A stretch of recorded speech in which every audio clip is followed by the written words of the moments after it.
My name is Victor Ochen. I am from Uganda, and I am the director for African Youth Initiative Network, which is an organization we founded several years ago to help us mobilize and empower youth and communities in promoting peace and justice.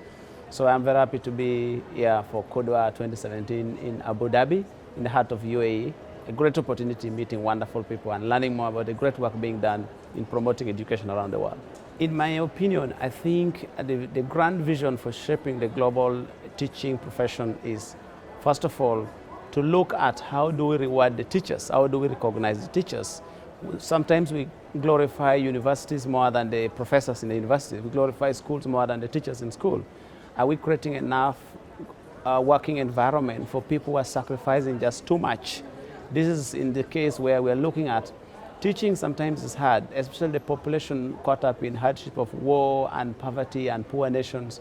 It's not easy to be a teacher in such a situation, but one thing that drives the teaching around the world is to build and strengthen and cement the passion for teaching, which in this case, in teachers, is more about shaping the opportunity that comes with knowledge, but also most importantly, it's good for the teachers to know, the vision is for the teachers to know that they lead the world. Without the teaching, without the teachers, there's no world. We're saying, can we have the right knowledge with the teachers who teach us the generation of leadership?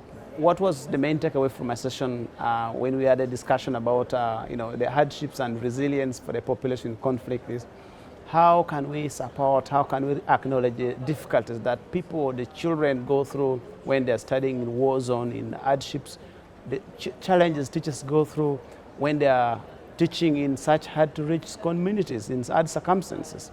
And I think a point that I made, which was quite reflected upon, was when I was growing as a child, I had to work through my entire life to facilitate my study. So my philosophy was, if I did not work hard, I wouldn't study. So it became like I worked to study as opposed to the global phenomena that you study to work.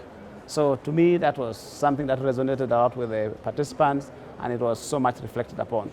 I think the initiative that will make the biggest positive impact on teachers is when they are able to instill moral cultures in their students. A teacher will find more self-successful if a child he or she is taught sometimes back is now leading at a world space. And this is what we need the most also is, we cannot teach everything at school, and teaching should not be left to teachers alone. We have formal and informal structures of teaching or education, but how much are we giving opportunity and priorities to link the two? Because we can give them all the intellectual knowledges in the world, but if we don't teach them the right history, we are teaching the history which has been infiltrated by mistrust and hate and anger.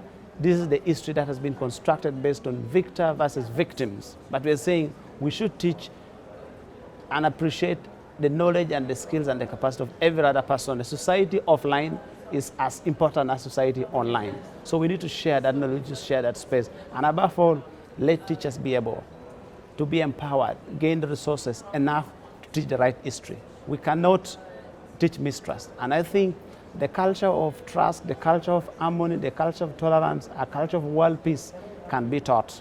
And that's why I'm saying we look up to teachers to change the world.